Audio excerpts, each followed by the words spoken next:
manejarás, utilizás o utilizabas, y si,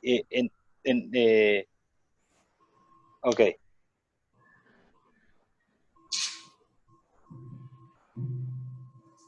Bueno, ahí vamos con la disposición de la 6 del 98 que ahora hablamos, y eso tiene que ver con el nivel de acción. Ahora vamos con eso, pero vamos a terminar un cachito con Marcos. Ok, Laura, perfecto, buenísimo. Bancámonos un cachito nada más, Laura. No, por favor. Yo con lo de Marcos solamente lo que quiero decir algo del libro, digamos, ¿no? Que lo permite la resolución de exámenes periódicos. Cuando alguien va a hacer cuando ingresa a un puesto de trabajo, se pueden hacer distintos tipos de exámenes periódicos y ahí es importante, si en el caso de que vaya a trabajar con sustancias químicas o agentes que se encuentren en el puesto de trabajo, sí hacerle un análisis o pedirle al profesional médico que esté trabajando con nosotros que considere esas sustancias para hacer el examen médico de ingreso, ¿sí? Porque después puede suceder esto, de lo que dice Marcos, y bueno, que cause la reacción alérgica y después hay que identificar a qué, si es al látex o a qué es alérgico, ¿no? Porque si es alérgico al látex puede usar otra sustancia, perdón, puede usar otro guante de otro material, con lo cual sí es importante considerar al momento del ingreso, que esto es del libro, yo sé que no sucede, ¿no? Pero la resolución 137 lo establece. A su vez, en el caso de que Marcos hubiese estado haciendo otras tareas y lo pasan al sector de torno, también hay un examen de cambio de tarea, de cambio de actividad, para que considera este tipo de cosas, pero tampoco pasa, ¿no es cierto? Esto es del libro. Yo solo lo que trato de manifestar es lo que está escrito en la resolución, para que en algún momento potencialmente sea considerado en caso de que Marcos vos digas, bueno, es verdad, es mentira, ¿qué es lo que está sucediendo? Lo que está sucediendo es que tienen que tratar de reubicar al trabajador, ¿sí? Y un poco no tienen que entender, a ver, esto no tiene tanto que ver con el tema, pero lo voy a decir igual. La RT va a tener un tema a resolver que es un trabajador que no puede volver a su puesto de trabajo. ¿Lo considera enfermedad o no? O sea, enfermedad es algo irreversible, por eso es una enfermedad. La salud y la ciencia no pueden restablecer el daño que se le ha ocasionado. Entonces, a partir de ese momento, lo que debe suceder es que lo debe cambiar en el caso de que potencialmente pueda hacer otras tareas, ¿no? En el caso de Marco, seguramente él no tenía una imposibilidad por un daño de que, por ejemplo, le falte un miembro superior, sino que simplemente la dermatitis. La dermatitis a qué, no sé, ¿no? Pero también hay que considerar que el elemento de protección personal no garantiza o no elimina el riesgo de contacto con la persona, de la gente con la persona. ¿Se entiende la idea? Usar el elemento de protección personal no elimina al agente de riesgo. Con lo cual, porque si no, no existiría persona agente de riesgo, expuesta a agente de riesgo. Si bien no hablamos todavía de la exposición, pero si un elemento de protección, si un protector auditivo yo lo uso y disminuye 15 decibeles de nivel sonoro continuo equivalente, no elimino el riesgo de hipoacusia bilateral. No lo elimino. ¿Se entiende? El elemento se utiliza, pero no significa que no se tenga que enviar al trabajador a hacer el examen médico periódico. A ver las preguntas que hay. Yo quiero aclarar un tema también ahí, que el tema del uso de guante en tornos y demás. A ver, tenemos que también entender que por ahí los tornos no son los tornos de la bibliografía que en algún momento hemos leído y demás. Los tornos se han actualizado y no necesariamente una persona que trabaja en un torno puede o no puede usar guantes. Hay tornos de control numérico que son totalmente cerrados, y la persona debe usar guantes al momento de asistir al interior del torno y poder retirar una pieza, la cual ha sido lubricada con aceites minerales. Entonces, para evitar el contacto, ¿sí? El contacto por vía dérmica, que ahora vamos a ver lo que es la notación vía dérmica, el contacto por vía dérmica, la persona, el tornero, tiene que tener guantes, ¿sí? Y debe usarlos. No tiene un contacto directo con partes móviles, ¿sí? Hay tornos que sí, hay tornos que son viejos, por ejemplo los huechecos, como lo nombraba hace un rato, que son tornos obviamente que tienen el plato y que giran, y obviamente al tener partes móviles desprovistas de protecciones porque hacen a la mecánica que estén así, bueno, obviamente que no deben tener ningún tipo de objeto que pueda ser retenido por este y pueda generar un accidente. Pero sí hay tornos que, nada, son totalmente cerrados y como si fueran a matriz cerrada, ¿no? Y hacen de que la persona pueda utilizar guantes y deba utilizarlos, de hecho, por el contacto con determinadas sustancias químicas, como por ejemplo son aceites, que pueden ingresar por vía dérmica, ¿no? Que son liposolubles. Bien. Otro tema era ahí lo de la... perdón, si no hay preguntas, perdón, Damián. No, está bien. Pregunta no estoy bien. Había una señorita que preguntaba sobre la disposición de la superintendencia, que hablaba del 50% del CMP. Esa disposición que es de la sugerencia médica de la superintendencia de aquella época, ¿no? De allá del año 96, 97, 98, también me va a reflejar mejor, tiene que ver con el nivel de acción de la sustancia. ¿Qué es el nivel de acción de una sustancia? El nivel de acción de la sustancia es aquel que se determina, o que mejor dicho, la OIT ha solicitado, la Organización Internacional del Trabajo, ha solicitado a diferentes organismos, países y demás, que se determine este nivel de acción. ¿Sí? Que cada país determine el nivel de acción de las sustancias que se manejan laboralmente. En este caso, la superintendencia determinó que las sustancias químicas tienen un nivel de acción en el organismo a partir del 50% del CMP. O sea, a partir del 50% del CMP ya tienen un nivel de acción. Entonces, lo que se solicita en este caso es que se realicen los exámenes médicos periódicos. No sé si respondo a tu pregunta. No me acuerdo el nombre de esta señorita, pero refería a eso. La que preguntó fue Laura. Laura, perfecto. Espero, Laura, haber respondido a tu inquietud. Inclusive, en lo que manifiesta es el monitoreo de la salud a partir del 50% del CMP. Exactamente, tal cual. ¿Sí? Es fundamental en el caso de las enfermedades profesionales, trabajar con los médicos laborales, ¿sí? Porque a partir del 50% del CMP ellos deben hacer un seguimiento del estado de salud de los trabajadores. Exacto. Bueno, Pablo, ¿querés arrancar un poquito con lo que significa exposición? Para que voy a ampliar la pantalla. Ahí está. Bueno, como bien lo dice ahí el slide, ¿no? Es el contacto de un individuo o población con un agente de riesgo contaminante por cualquiera de las vías de ingreso. En este caso, puede ser la respiratoria, la dérmica o la digestiva. Y acá vamos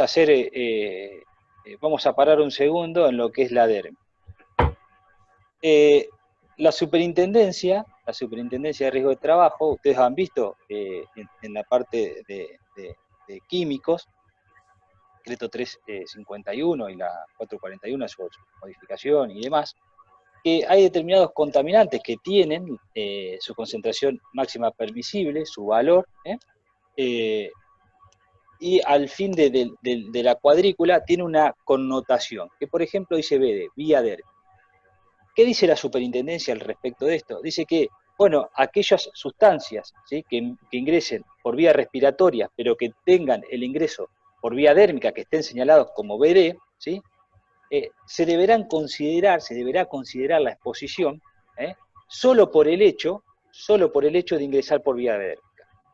O sea, no se va a considerar entonces cuánto ingresa en el organismo por vía respiratoria, no se va a considerar el CMP, sino que se va a considerar el ingreso, el contacto, el ingreso por contacto. ¿Sí? Porque, ¿cómo puedo determinar yo cuánta sustancia ingresa por vía dérmica. ¿Cómo hago? O sea, por vía respiratoria, bueno, traigo una bombita, hago una medición y puedo ver, ¿sí? Puedo reflejar el ingreso de esa sustancia en el organismo, cuánto ingresa, cuántas partes por millón, por ejemplo.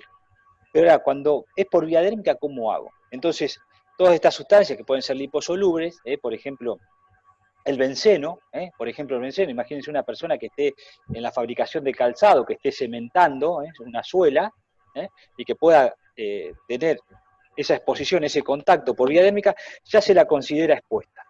O sea que acá dejo de lado el nivel de acción que hablamos que era el 50% del CMP, dejo todo. O sea, ya por vía dérmica se considera expuesto. Lo mismo que aquellas sustancias que sean cancerígenas. La sola presencia de la molécula, perdón, hay un micrófono y escucho a alguien de fondo. Decía, con las sustancias cancerígenas pasa lo mismo, el solo hecho de la presencia de la molécula hace que la persona se la considere expuesta. Esto sucedía, por ejemplo, con las personas que son despachantes de nafta en una estación de servicio. El benceno, vuelvo a la misma sustancia, pero distinta actividad, el benceno, que es parte de la traza de la composición de las naftas, es un agente cancerígeno, con lo cual, si bien está en una muy pequeña proporción, ya expone al trabajador a dicho agente. Por lo cual, nada, no importa la medición, no importa si está a los 4 vientos, no importa. Ya la presencia hace que la persona esté expuesta. Entonces, cuando hablamos de exposición, vamos a hablar de una exposición aguda, por ejemplo, vamos a hablar de una exposición crónica. La aguda, obviamente, que es aquella de corta duración, y la exposición crónica, aquella que se da en el largo tiempo. Y esto hace referencia también a lo que citaba Damián hoy del HIV, o sea, cómo hacer un examen periódico, un examen que tiene la idea de prevenir una enfermedad si no se va a manifestar a lo largo del tiempo o en una corta duración. El HIV se va a manifestar de forma rápida, ¿sí? Desde el mismo momento que se genera ese accidente, que puede ser cortopulsante o que puede ingresar por otra vía. Bien, sigamos adelante, Damián. Bueno. No sé si hay alguna pregunta hasta acá. Si vamos entendiendo, si se entiende lo que vamos explicando, si vamos rápido, si vamos lento, a ver si hay alguna devolución. Estaría bueno compartir ese mate, no se puede, Damián, por pandemia, ¿no? Pero es una hora para el mate. No, la próxima hacete el tuyo. Está bien, la próxima voy a tener que hacer. Bueno, buenísimo. Si se entendió hasta acá, buenísimo. Seguimos. Bueno, tenemos en la exposición a la gente, tenemos que analizar esa dosis-efecto, cómo empieza. Y cuando hablamos de efecto, tenemos que hablar que el agente va a generar un daño, va a generar un efecto, ¿sí? Siempre y cuando tengamos en cuenta, primero, factores de naturaleza humana. Hablábamos de la variabilidad biológica hoy, no todas las personas responden de la misma manera. Vamos a tener que tener en cuenta en ese daño o efecto que genere la gente, aparte de la naturaleza humana, vamos a tener que tener en cuenta factores del propio contaminante, como tienen que ver la toxicidad del contaminante, la velocidad de absorción en el organismo, la velocidad de absorción, que es fundamental, y la concentración de ese contaminante en el ambiente. Eso como factores propios del contaminante. Y como otro factor, como tercer factor, tiene que ver el tiempo. ¿Cuánto tiempo la persona está expuesta a ese contaminante? Entonces, para el daño, para el efecto, 3 pilares. Decíamos, la naturaleza humana, decíamos, los propios factores del contaminante y el tiempo de exposición. Eso con lo que tiene que ver el efecto. Y con la dosis, bueno, en la dosis, bueno, acá tenemos que ver cuánto de ese contaminante hay en el ambiente. ¿Cuánto hay? Y bueno, ustedes saben, se habla de la dosis letal media, la dosis letal. Bueno, todos esos factores que los puedo tener a través de una hoja de seguridad o los puedo tener a través de una medición son los que vamos a tener en cuenta en la exposición. Dosis, cantidad de sustancia en el ambiente de trabajo, y efecto.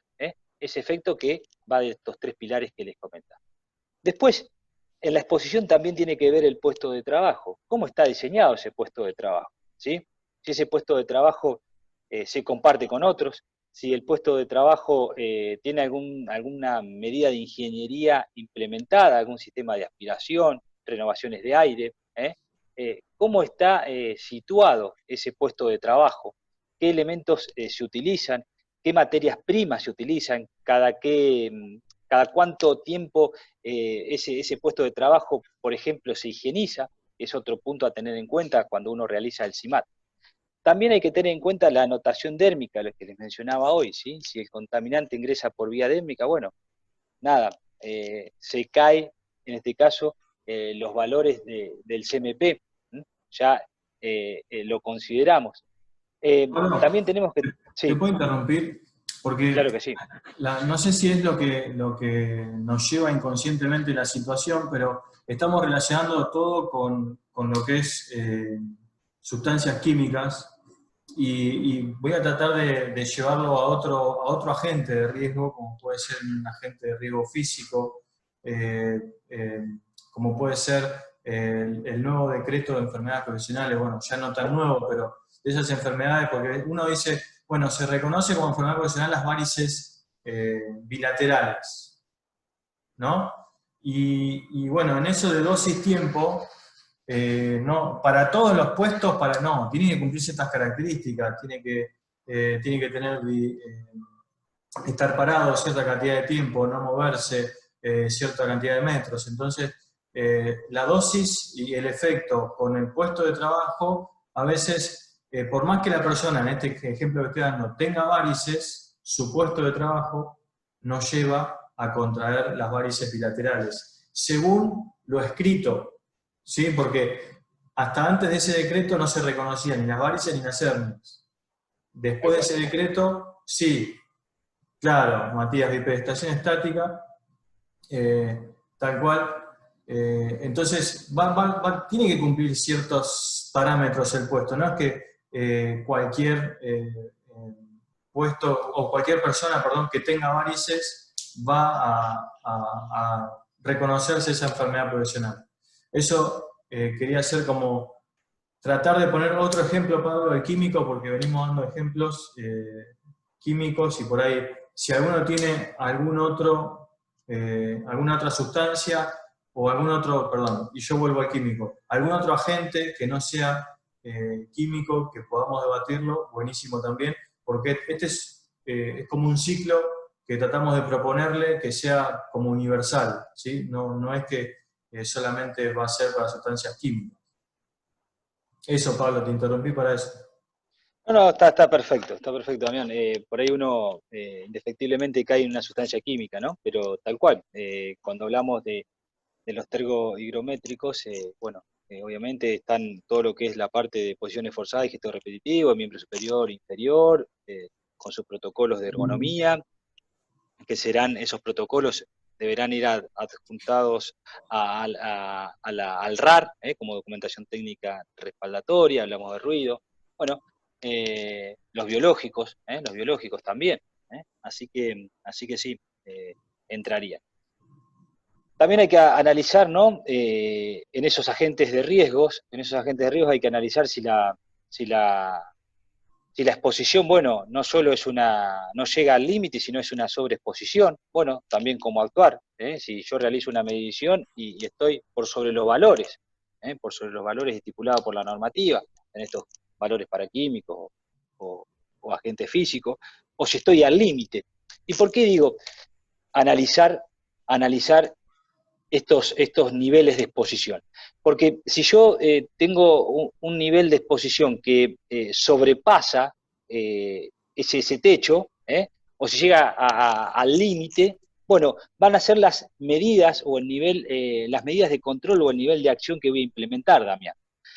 A ver, si el agente de riesgo está dentro del 50% del CMP o está muy por debajo de lo establecido por normativa, por ejemplo, 85 decibeles y demás, lo que me sugiere a mí, en este caso las recomendaciones internacionales, es que continúe realizando mediciones, ¿sí? Para controlar y mantener controlado el agente de riesgo. Ahora, si yo estoy dentro del agente de riesgo, estoy dentro del nivel, 85 decibeles, o estoy dentro del CMP, bueno, no solo tengo que continuar haciendo mediciones, sino tengo que declarar a esa persona como expuesta a agente de riesgo y se tendrán que hacer los exámenes médicos periódicos.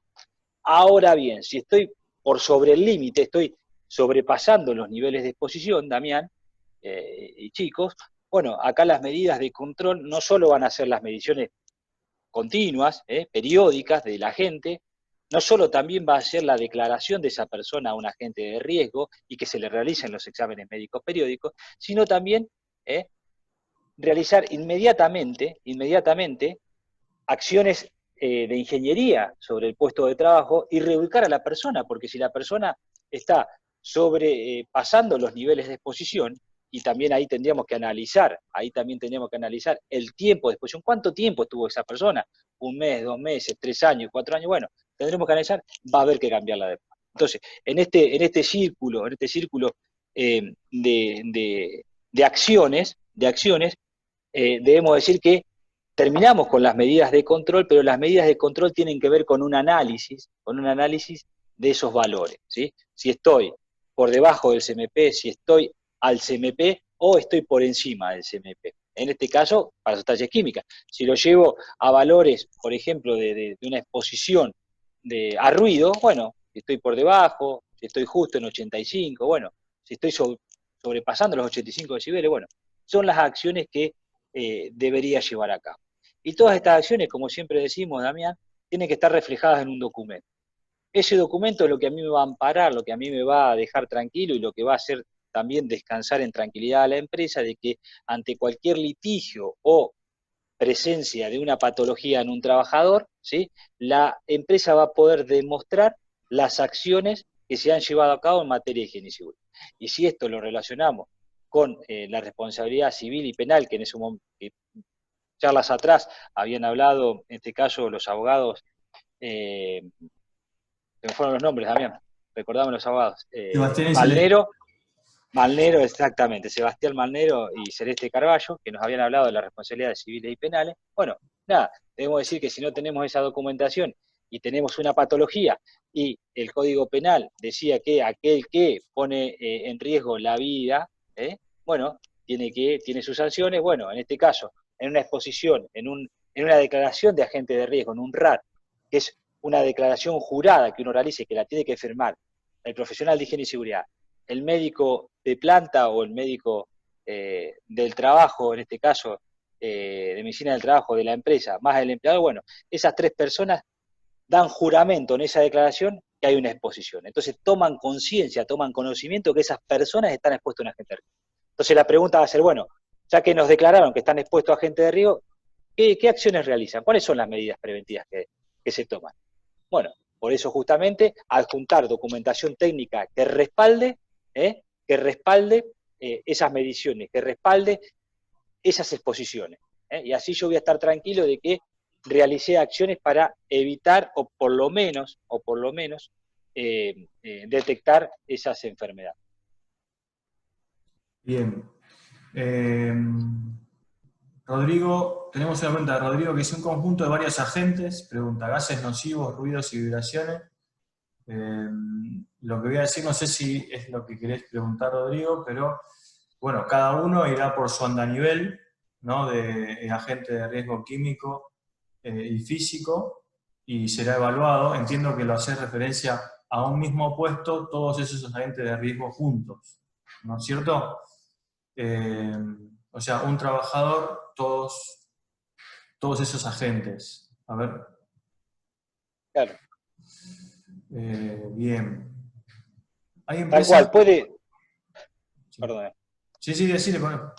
No, para Rodrigo, tal cual, una persona puede estar expuesto a varios agentes de riesgo, no necesariamente tiene que estar expuesto a un solo agente de riesgo o a un agente de riesgo químico, puede estar a un químico, a un físico y a un, no sé, a un trigodométrico, o sea, puede estar expuesto a ruido, a una sustancia, vamos a suponer que utiliza algún desengrasante para limpiar una pieza, entonces no solo está expuesto a ruido por el ambiente, porque las máquinas que están en su alrededor generan ruido, con lo cual está expuesto a ruido, a un físico, sino que también está expuesto a una sustancia química, puede ser un decapante, desengrasante, el que fuese, que ingresa por vía dérmica, entonces también está expuesto a un químico, y también podría estar expuesto no sé, a posiciones eh, forzadas de miembros inferiores porque, no sé, la actividad requiere de que la persona esté agachado en cuclillas para realizar determinada actividad. Y bueno, nada, se tiene que declarar a todos esos agentes de riesgo y se valoran en cada caso. Bueno, Laura nos consulta cómo se actualizan los valores de CMP o dónde, no sé dónde buscar las actualizaciones. Laura, lo que te puedo decir ahí es que, ojo con tomar valores que no estén establecidos en la reglamentación vigente. ¿Por qué? Porque para que se reconozca una enfermedad profesional o se le haga un examen médico periódico a un trabajador, debe estar ajustado al valor según la reglamentación argentina, no según otra reglamentación, ¿sí? No sé si tiende la respuesta a lo que estás... No sé dónde buscarlos en nuestra legislación. Ah, perfecto, perfecto. Bueno, no sé qué sustancia vas a buscar, o el CMP, pero el 351, en el 351 tendrían que estar. Los valores del CMP son muy viejos, pero que sean viejos no significa que no estén vigentes, ¿eh? Claro, tal cual. Que sean viejos no significa que estén vigentes. La 295, claro. Eh, eh, sí, sí, sí. O sea, no son cosas que se actualicen día a día, digamos. Eh, sí, son esos, de esa reglamentación. Bueno, en el caso de que no tenga medicina laboral, ¿y qué se hace en ese caso? Y mucho para hacer no hay. Digo, es convivir con eso y comunicarse mucho con la RT.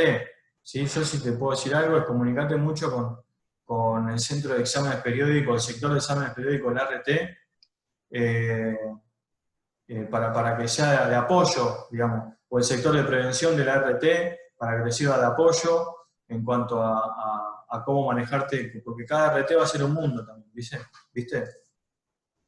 Bueno, ¿cómo se denuncia una enfermedad profesional y cómo se acredita que relaciona el ámbito laboral?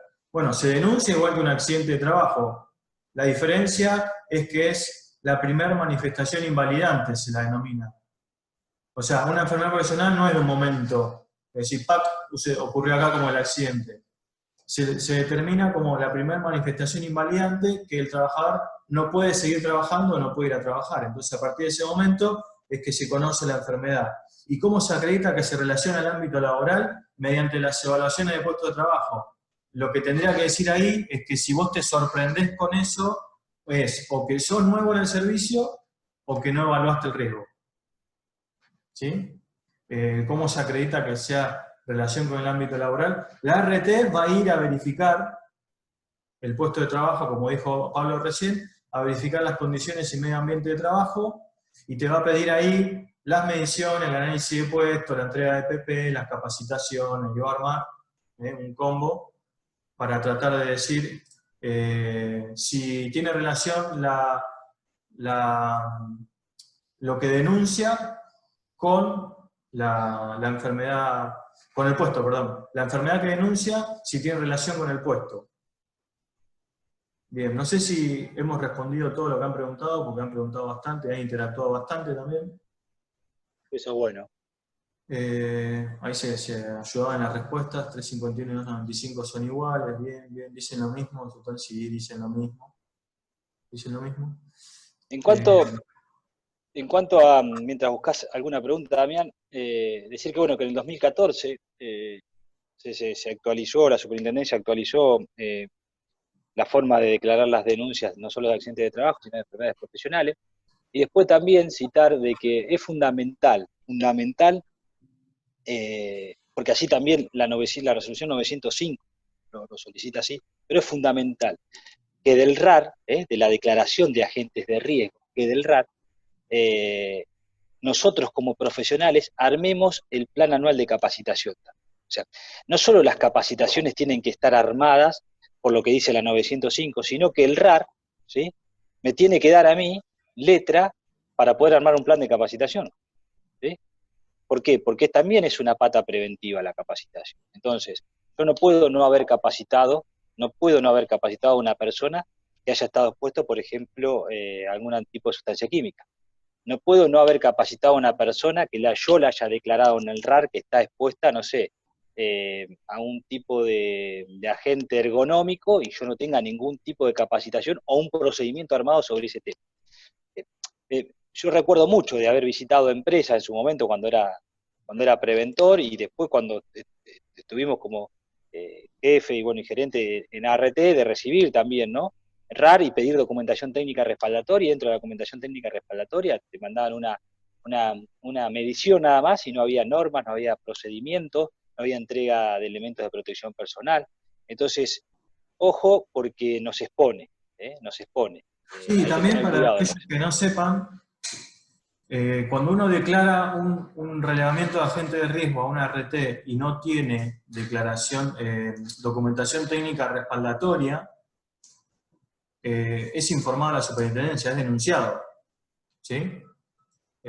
Si mandan que el trabajador está expuesto a ruido o a una sustancia química X o a un agente de riesgo X y no mandan el análisis de puesto, en el caso de que sea la documentación respaldatoria, en el caso de ingreso por vía dérmica, como dijo Pablo, si no mandan la medición de ruido y la medición de ruido con la calibración del equipo, con todo,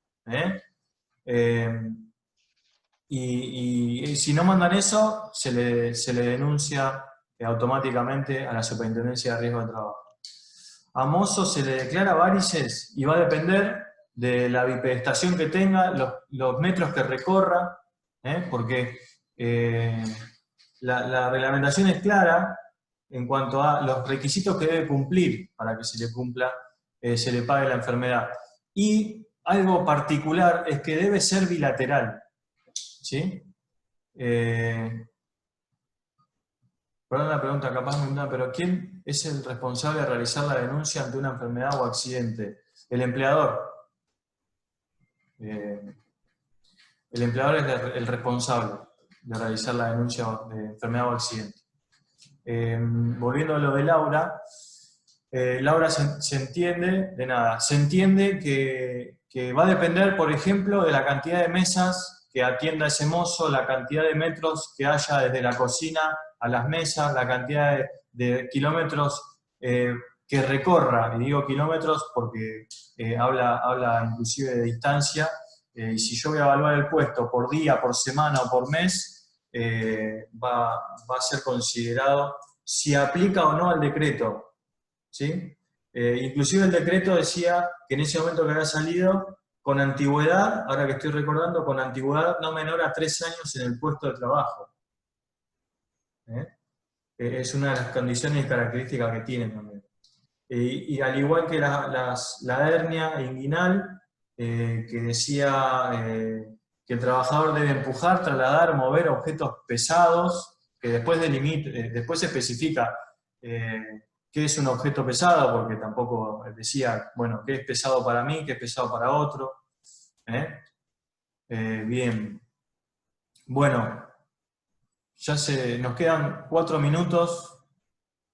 Si el trabajador está expuesto a material particulado, entiendo, ¿cómo pedir al empleador que realice un estudio para tal agente teniendo en cuenta el costo del estudio? Mirá, vos se lo recomendás al empleador, pero no podés manejarle el presupuesto. En cuanto a la responsabilidad, ¿cuál es tu responsabilidad y cuál es la responsabilidad del otro? Bueno, la responsabilidad tuya es detectar el riesgo y hacer una recomendación.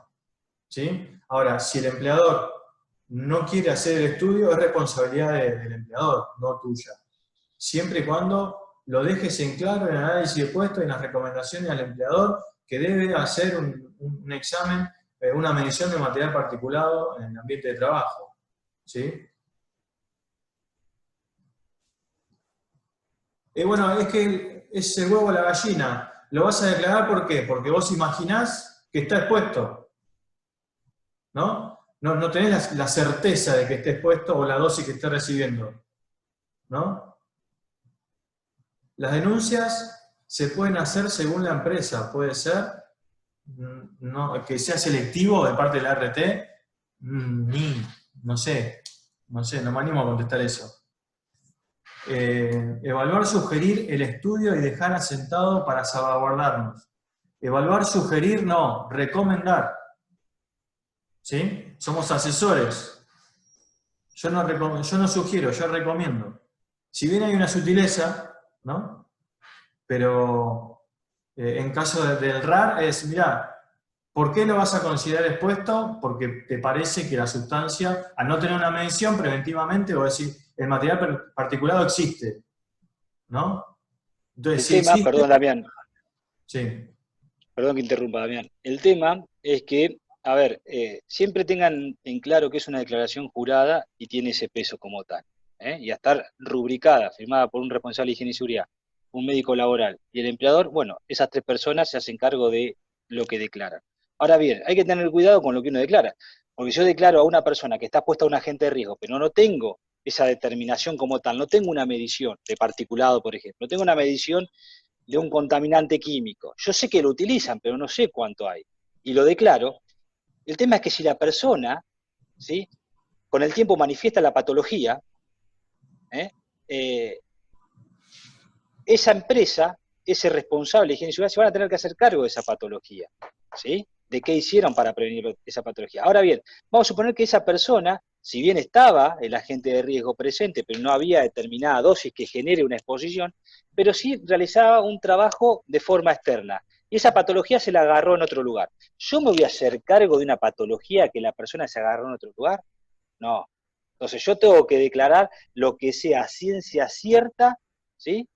eh, o a lo que tenga documentado que puedo declarar. Si no tengo ciencia cierta de que está presente el agente de riesgo, y no lo puedo declarar. Más allá de que yo, mirá, sí, está presente el agente de riesgo, pero tengo un documento que diga qué cantidad que hay para que determine la exposición. Si no, declarar por declarar hay que tener mucho cuidado con eso, ¿sí? Porque en su momento se tenía la vaga idea, bueno, que la RT haga el examen médico, total, para eso pagamos.